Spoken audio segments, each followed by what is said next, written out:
Welcome to today's event at this year's Swindon Festival of Literature, which, as a result of restrictions to prevent the spread of that virus, has become a virtual online festival of literature. Thank you everyone for joining us, and we do hope that everything is well where you are. We're both pleased and grateful that human ingenuity, cutting-edge science, and digital technology make it possible for this show to go on, or at least to go on online. Now, bearing in mind that we are all human, and as far as we know, there is only one planet Earth that is effectively our home, where on it does each of us actually belong? Where should we expect to feel welcome and at home? Following a nasty and traumatic incident where her right to be in England was challenged, today's guest author found herself asking just such questions.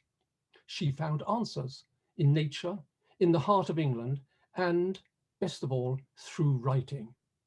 Today's guest co-interviewer is also writing and thinking about the sense of home and belonging. Please join me in giving a Swindon Festival of Literature welcome to guest co-interviewer, researcher Jahnvi Singh, and today's guest speaker, broadcaster, nature writer, and international author, Anita Sethi. Welcome, Anita. Thank you. It's lovely to be here. Thank you for having me. Thank you so much. So excited to be here. Well, Anita and Jahnvi, it's very nice that you're here, but actually you're only here online, and it would be lovely because Swindon in the spring is a lovely place, and we would love to welcome you to Swindon. In fact, have either of you ever been to Swindon? Do you know Swindon? I passed through Swindon once when I was house sitting for someone in Malmesbury, which was really exciting because I got to escape from Manchester. It was years ago. And as a northerner, I don't know much of the south. I passed through it and it was lovely. So I'd love to come back sometime after the apocalypse is over and do an event with you in person. That would be wonderful.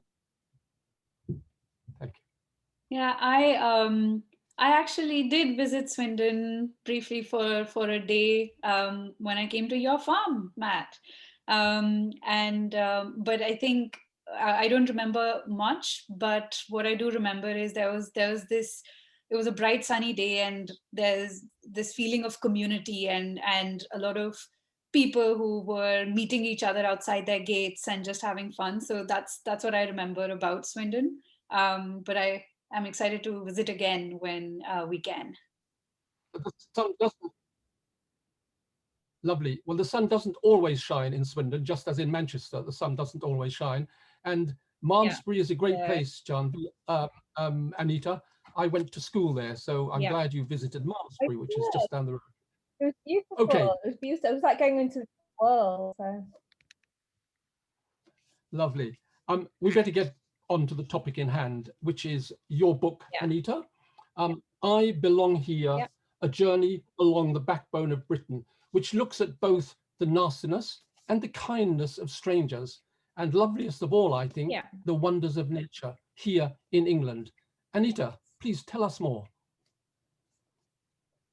Absolutely. So the title I Belong Here is something I'm saying as a response, as you rightly summarized in your lovely introduction, to a man who racially abused me while I was making a train journey through the north. I was on a Transpennine train. I'm going from Liverpool to Newcastle. I was en route to the northern launch of an anthology called Common People, where I was reading from my contribution to that. And a man started racially abusing me. I mean, the first thing he said was he said, do you have a British passport? I had my British passport with me in my handbag because I just got back from the former British colony of Guyana where my mother was born. And then he launched into further expletives, which I won't repeat here because we don't want that kind of language. And it was my aim to turn this incident of hatred into something hopeful, joyous. And so for me to go back to where I'm from, and this is where I'm from. I'm from the north. So I feel like I would like to do a little bit of read from the prologue. It's only short, but it explains it a lot better than me, if that's okay. It's called, the prologue is called A Place Called Hope. Watched the wings as they soared through the sky, So sure of itself, so confident was the curlew as it caressed the clouds, so in its element. Where do I belong? Such a perennial question of existence. And I remember the flight of that curlew I saw in the Pennines when I considered the quest for a sense of belonging. The bird belongs in its fine feathers and in its nest and in the air, flying through the sky with such ease and grace. The fish belongs in its spectacular sails and in its watery habitat. The bulb belongs in soil in its state of becoming towards the light. How could I feel a sense of belonging in my own body, in my own self, in the world? I'll just read from the actual what happened that day, which led to the book. So I was on a journey through northern England in early summer 2019 when I became the victim of a hate crime, when a man attacked my right to belong here with words that hurt the very heart of me. The North is my home, having been born and bred in Manchester. The Transpennine train even passed through the city on its route from Liverpool to Newcastle. The hate crime was a vicious attack on my right to exist in a place on account of my race. Hate crime is on the rise in our hostile environment. After the attack, some advised me to stop travelling alone due to the dangers, and I experienced panic attacks and anxiety at the thought of travelling by myself. But I was intent on not letting a hate crime stop me moving about freely and without fear in a country where I belong. I was eager to continue travelling alone as a woman, asserting the right to exist. One day I was looking at a map of the North, and there, along the route of my train journey, falls the Pennines, the backbone of England, with its nature reserves, national parks, and areas of outstanding natural beauty, an area of countryside designated for conservation due to its significant landscape value. My heart quickened as I looked at the miniature mappings of its mountains and rivers. The Transpennine Express journey had run a route tantalisingly close to such Pennine areas, but it would take walking and local railways to fully explore it. I longed to journey through the noble landscapes of the North, transforming what began as an ugly experience of hate and exclusion into one offering hope and finding beauty after brutality. Go back to where you're from. This is where I'm from.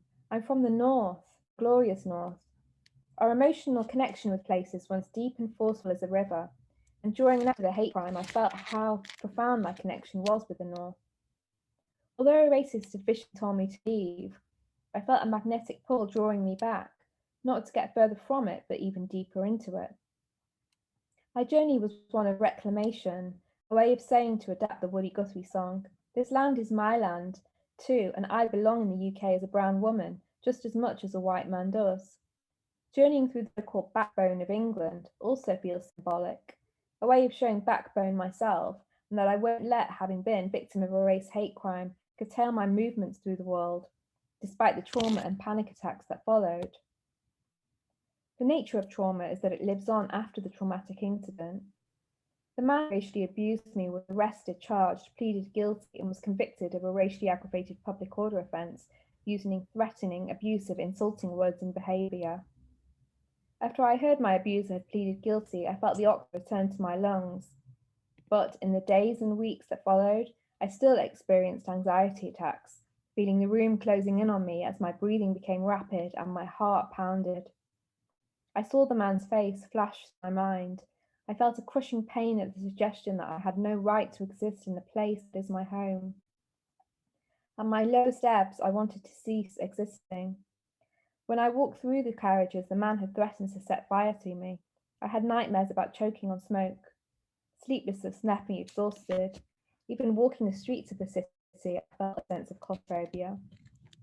As my claustrophobia grew, I began to long for wide open spaces, to breathe deeply in the great outdoors. I hungered for greenness. I began to devour more and more maps of the Pennines and plot out a route, reading up about the Pennine Way, Britain's oldest long-distance footpath, which runs for 430 kilometres through the backbone of Britain.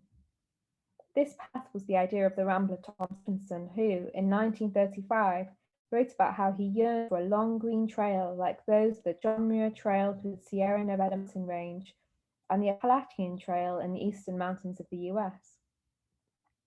I also saw that the Pennine Range is not confined to the way, but stretches from the Peak District up through the Yorkshire Dales and into the North Pennines, fringed by the foothills of the Lake District. I zoomed in on a map of the Peak District, where the Pennine Way begins and where the North begins its border. How glorious to glimpse a place named Hope. It's there I wanted to start my journey, walking through Hope Valley. The night before the hate crime, I had happened to stay in a place called Hope Street Hotel on Hope Street in Liverpool. My actual experience turned out to be profoundly allegorical. Since then, I try to channel hope throughout, drawing on hope at my lowest ebb. I felt strongly that journeying again through the North had something to offer me, and I wanted to follow that gut instinct. Places where traumatic events occur take on even greater significance. They become a part of us, a deep woundedness, often paradoxically drawing us back to the wounded place, to stand something about it, to transform it into a place of empowerment. And that's how I felt about the Trans-Pennine Express journey and my journey of reclamation through the Pennines. One day in midsummer, I finally make a move. I get the Hope Valley line from Manchester reopened after storm closure. I see flashes of purple rose bay willow through the window. Step off the train in Edale, the gateway to the Pennines, and feel the noise of the city fall away. As the train engines fade, silence envelops me, but for birdsong. I had been living in a flat on a busy main road, and it is particularly welcome to feel a deep quietening both in the outer world and in the head. I breathe in fresh air. In a cafe called Penny Pot, I sip sweet tea, looking at maps left on the table. A volunteer from the National Trust sitting at the next table sees me marvelling at the maps and tells me more about the Kinderscout Moorland Plateau Nature Reserve.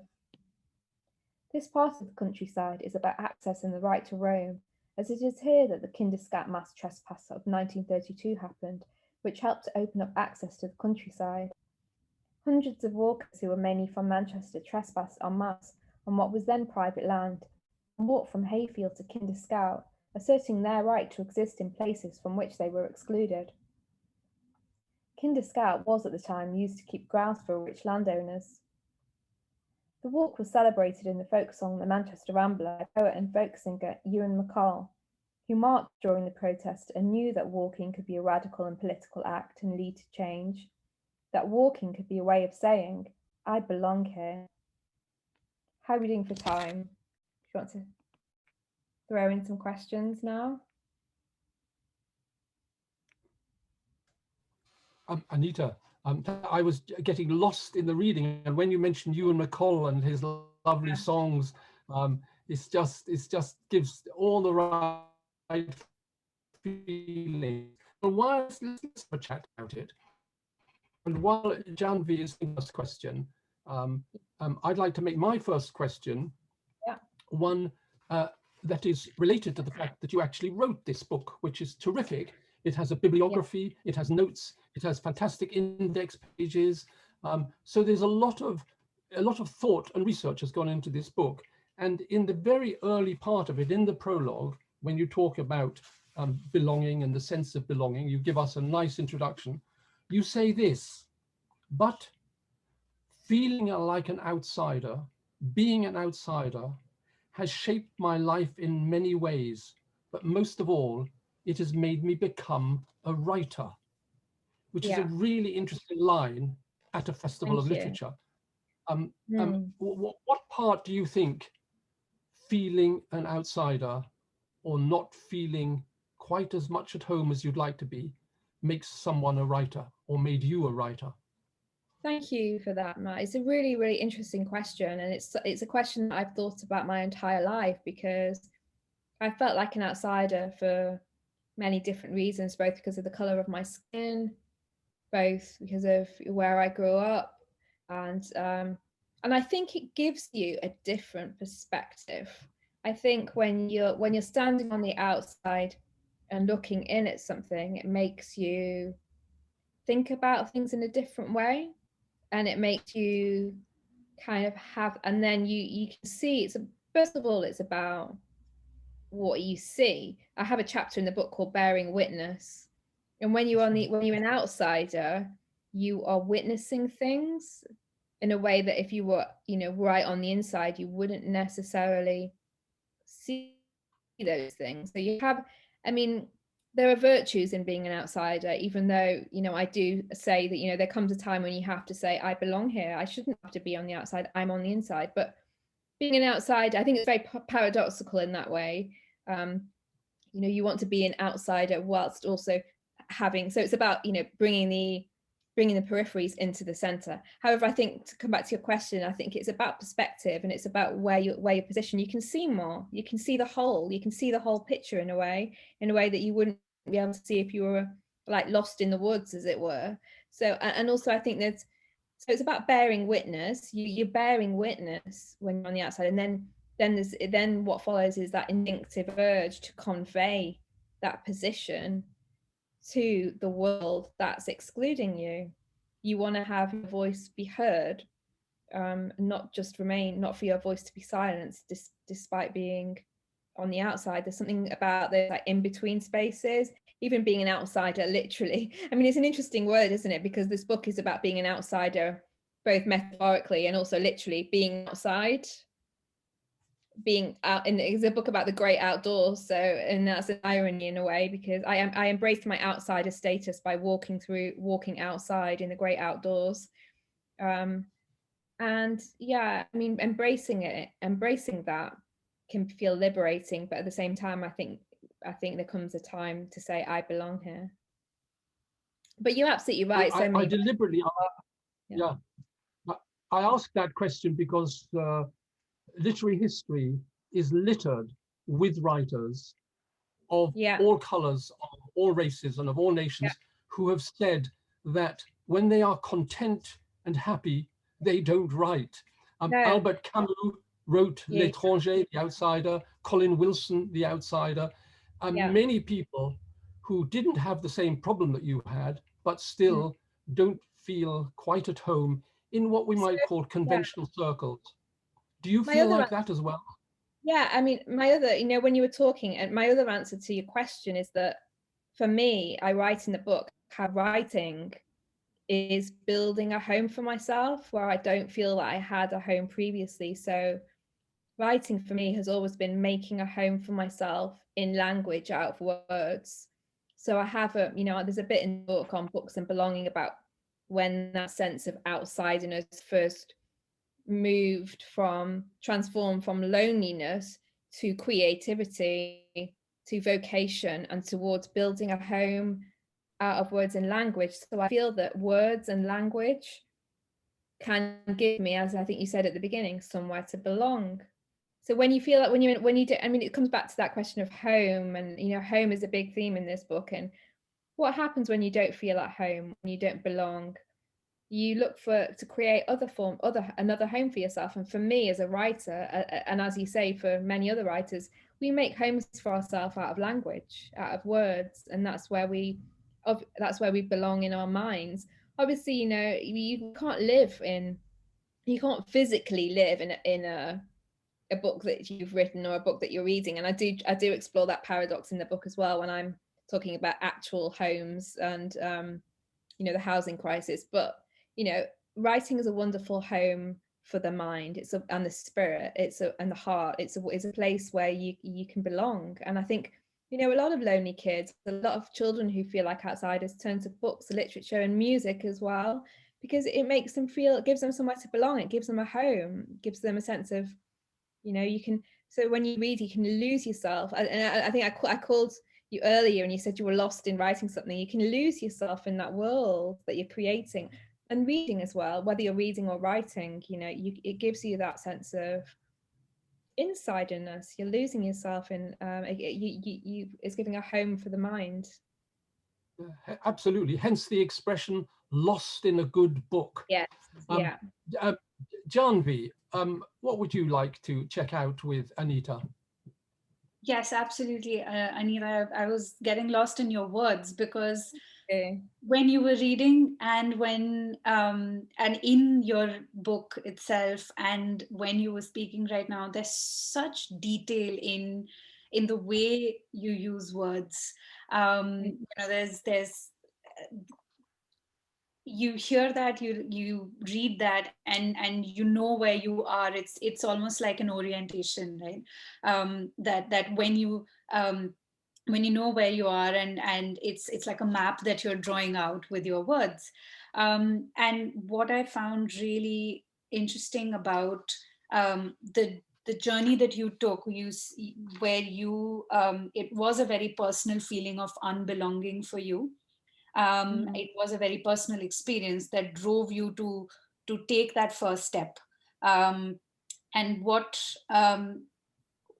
I find interesting is that there are so many people, and you touch on that also. There are so many people who um, have that sense of unbelonging in very different ways, whether it's because of where they are in their bodies, in their communities, and a lot of people are trying to figure out how to take that first step. So in that moment of unbelonging, to you actually opening a map and saying, this is what what would you what was your thought, and what would you say to people who are trying to figure out what that first step is towards belonging, towards that place called home?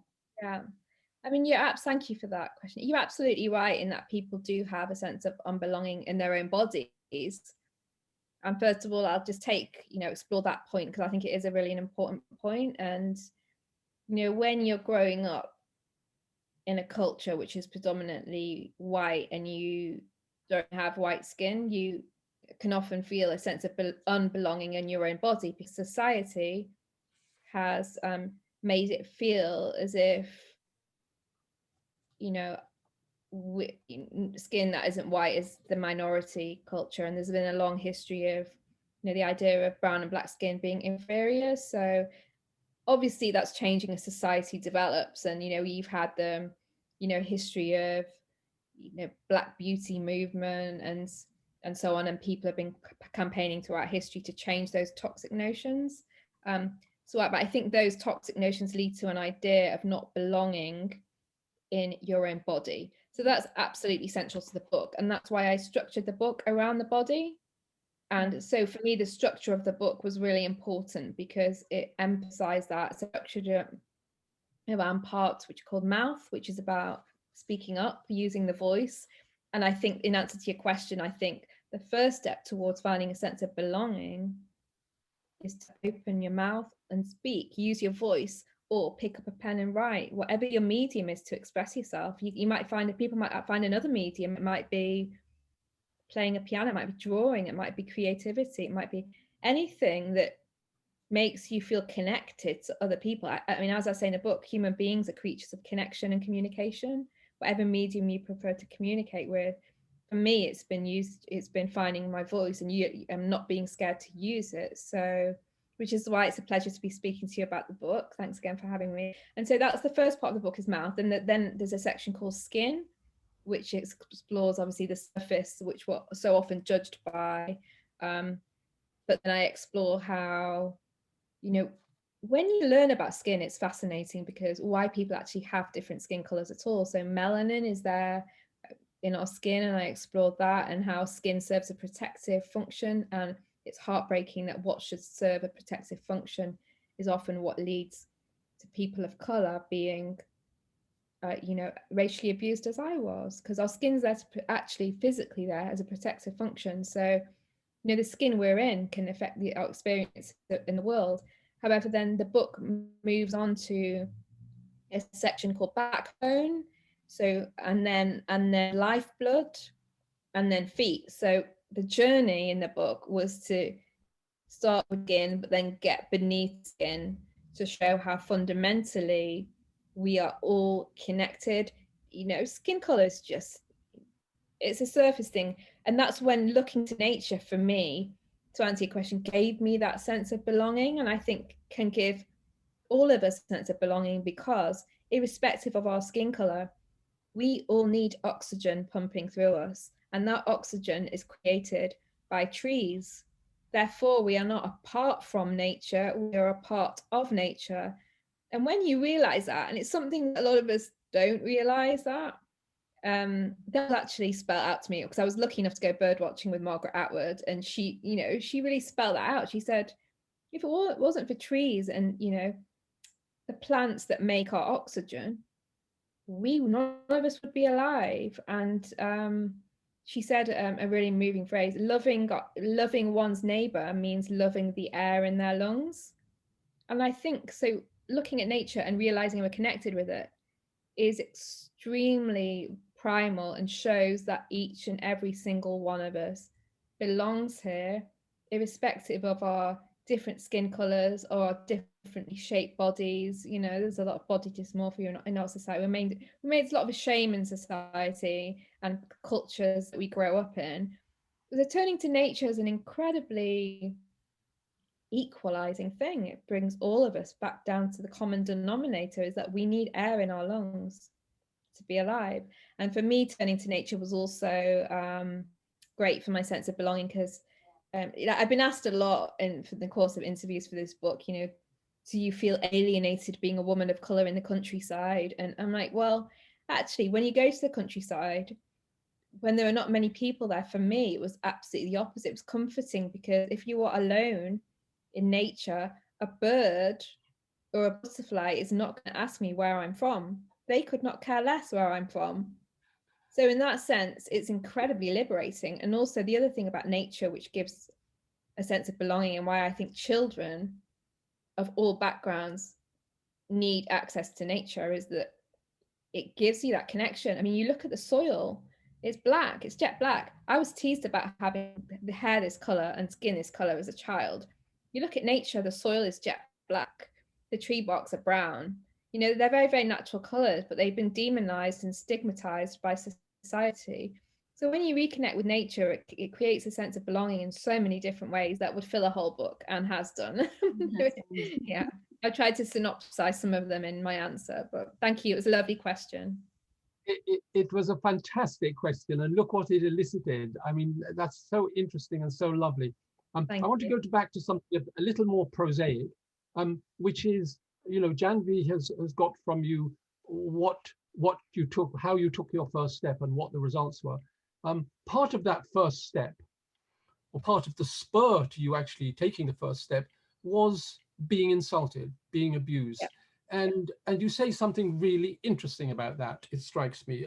You say partway through the book, I forgive the man who abused me on the train. I forgive those who wronged me before him too. Forgiveness is not to condone the fault in behavior.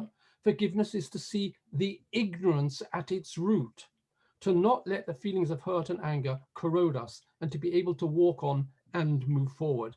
There is strength in forgiveness, a deepening of empathy, extending empathy even to so-called enemies and those who have hurt us.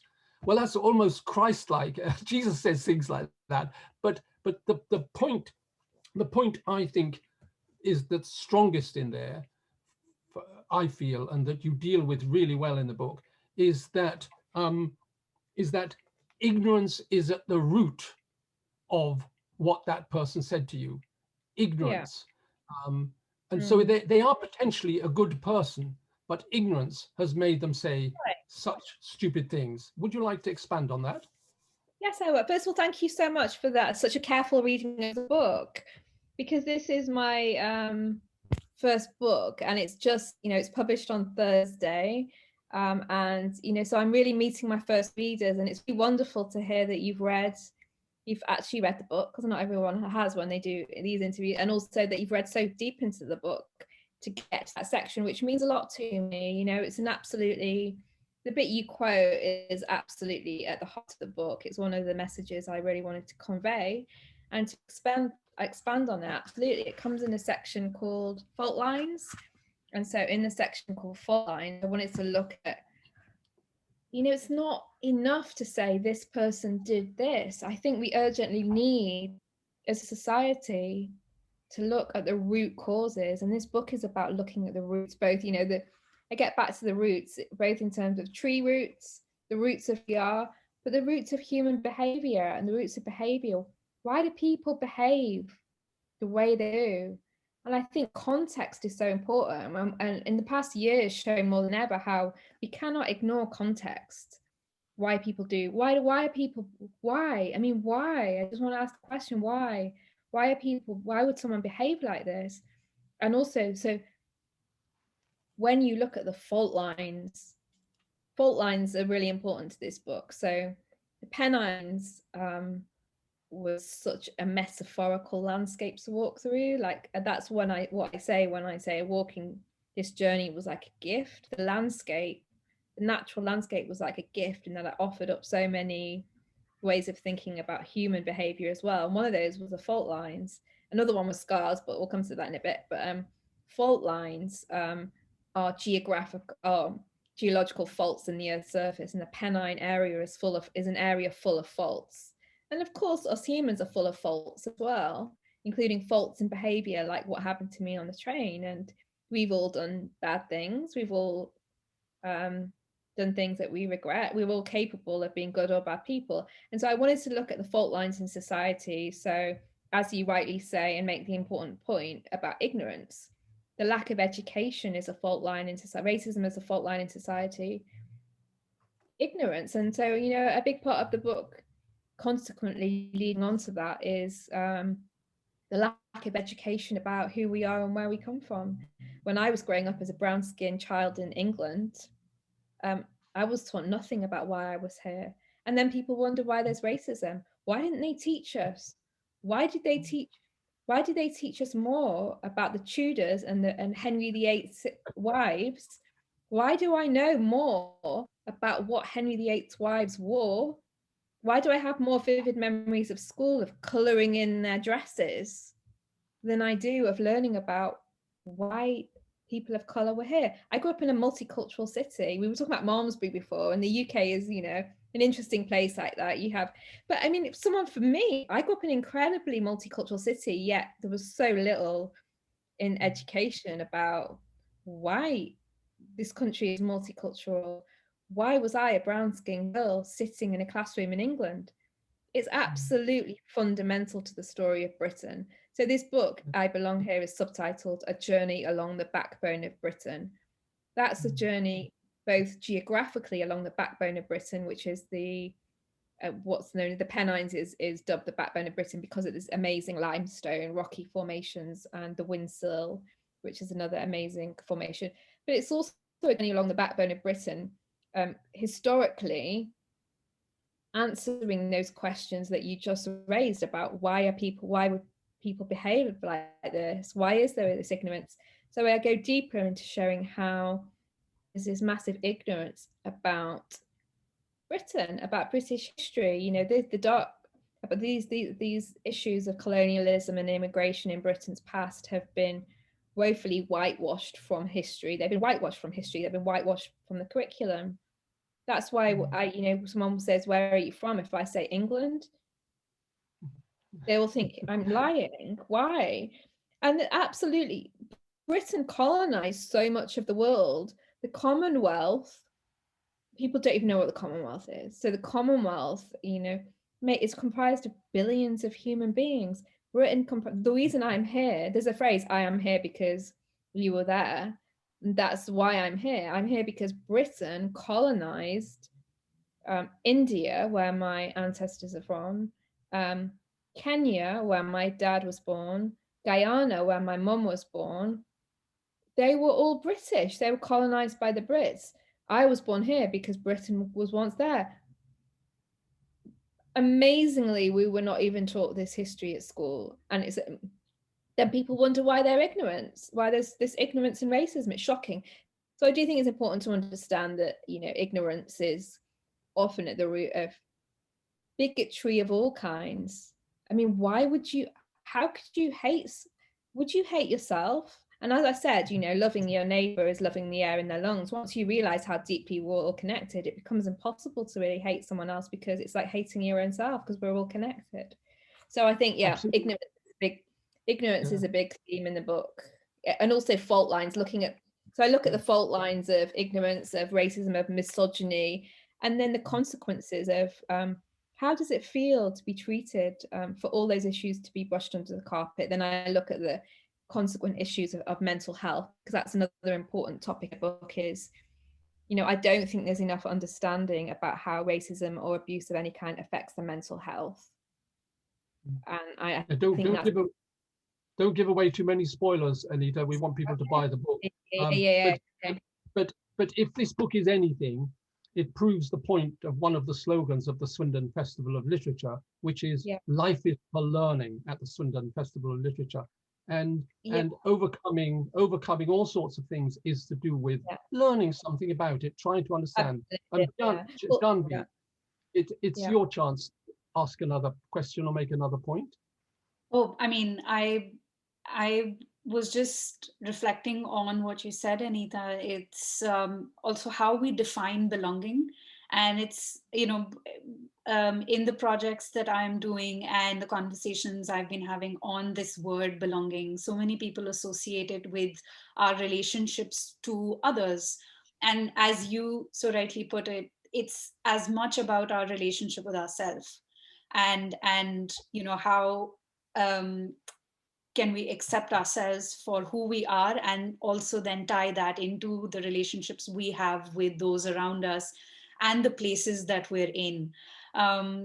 So yeah, that to me was what I was connecting so deeply to. It's that because you've covered so much and so many different types of narratives and stories in your book, it's also about a reader of a book connecting to some part of it. And that's kind of going back to what you had said previously about who we are as readers also, that we get lost because there's one part of something we read and we connect to it, and we understand ourselves better because we have read it from another perspective. So that was really beautiful to me. And I think one thing that strikes me in the parts of your book I have read is that you followed so many paths on your walk, whether they were established on the map or whether they were off the map.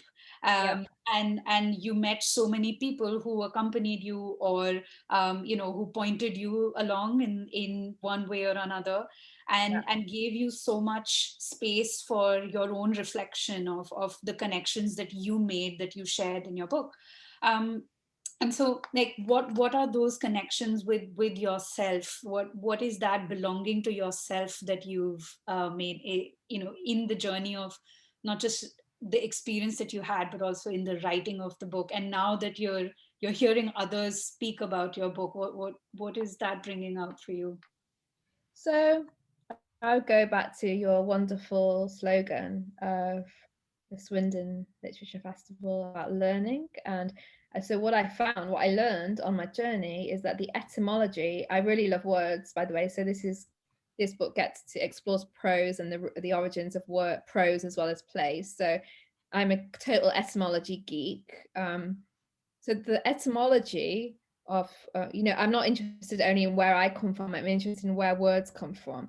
So the etymology of learn is actually, amazingly, it's to follow or find the track, to follow the path. So I was like yearning and learning my way through the Pennines. So for me, the journey is never over. And I'm very lucky because this book is the first in a nature writing trilogy. So I'm by no means at the end of the journey. The book raises questions. It raises more questions in the answers to the questions. So for me, it's a continuous journey, and it's not over. And it's about always keeping open to the world, to other people.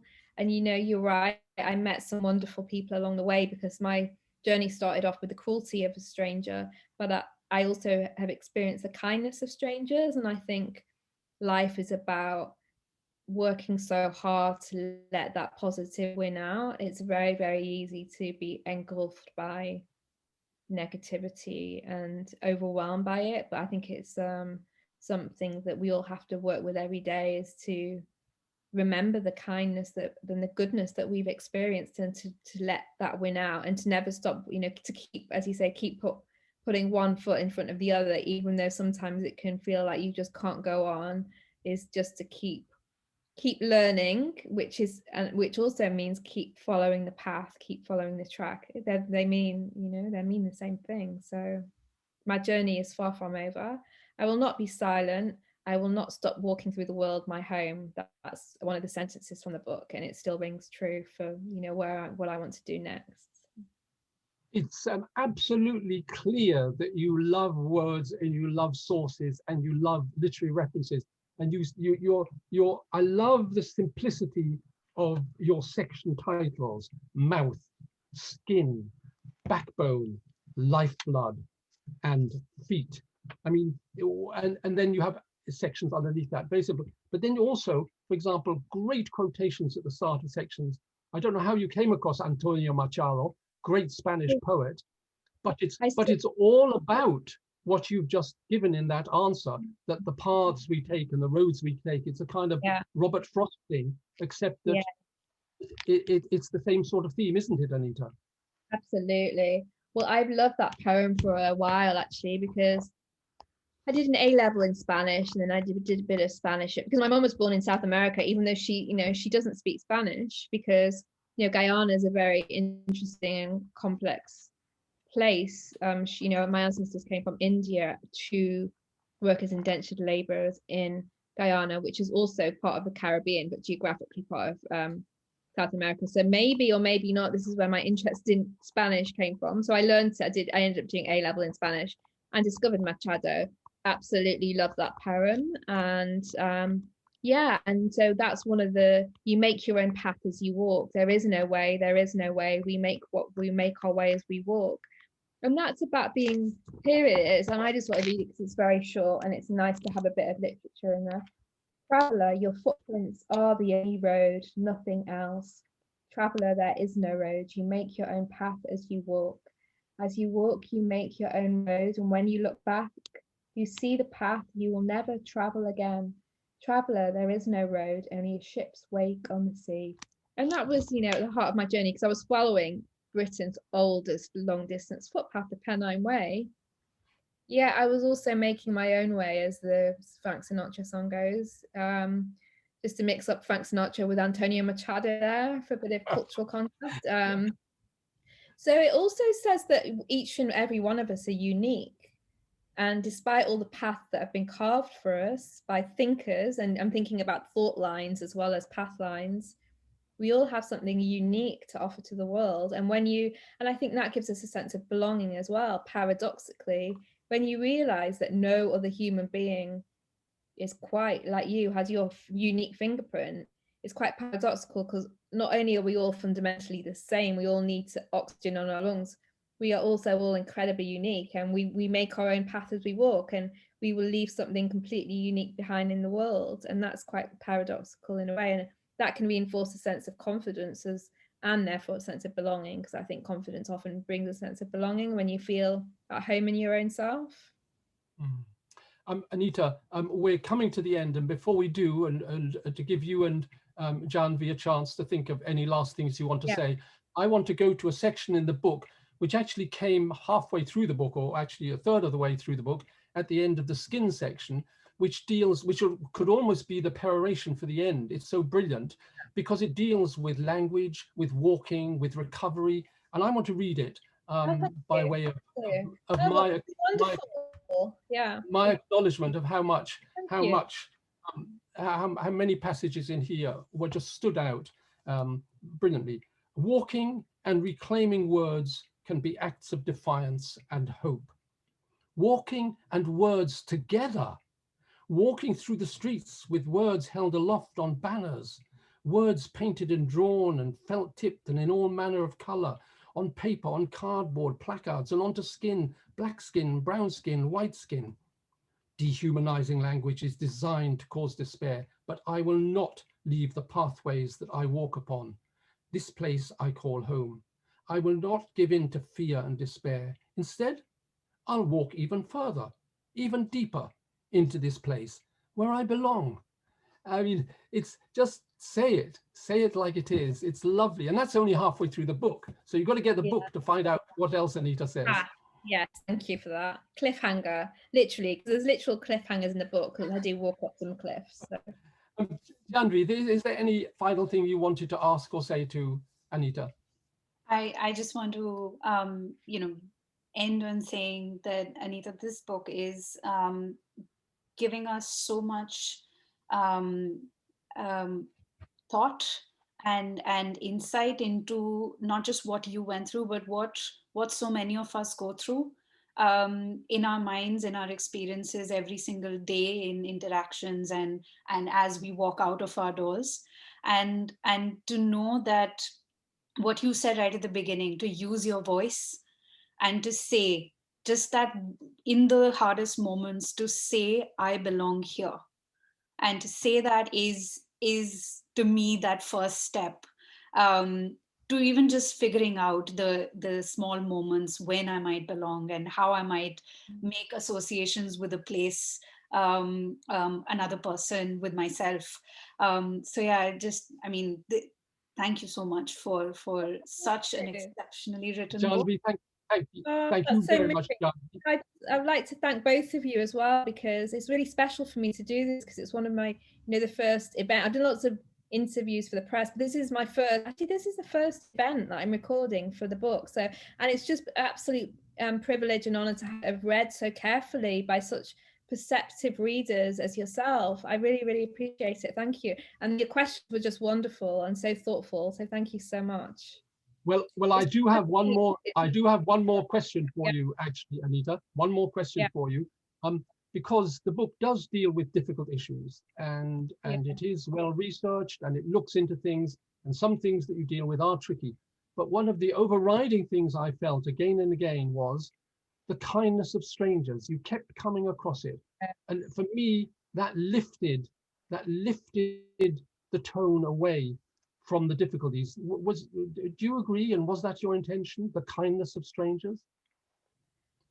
I wanted to keep hold of that, because I think that when you hold on to the kindness of people, and I think, when you asked me about that forgiveness section, why does someone who's potentially a good person do something bad?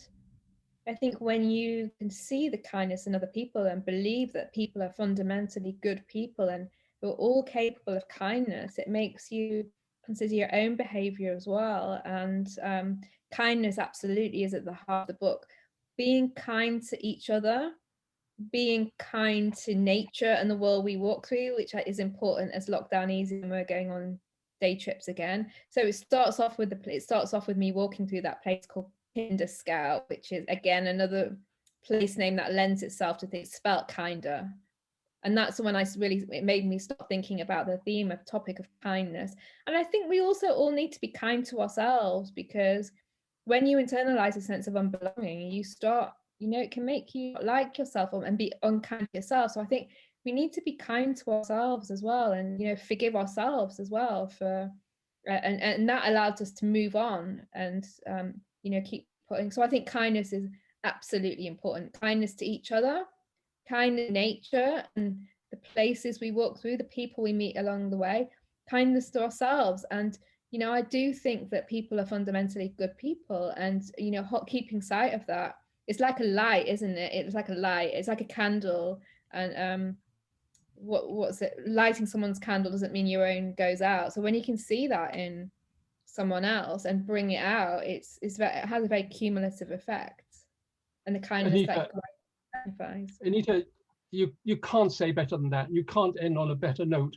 And folks, Anita's book is really positive. It's a beautiful message for spring, and it's coming out in spring. And you've heard it first here at the Swindon Festival of Literature, just at the point of coming out. So I Belong Here by Anita Sethi. The Swindon Festival of Literature thanks you, co-interviewer Jahnvi Singh, but most of all, a Swindon Festival of Literature thank you to Anita Sethi. Thank you very much. Thank you.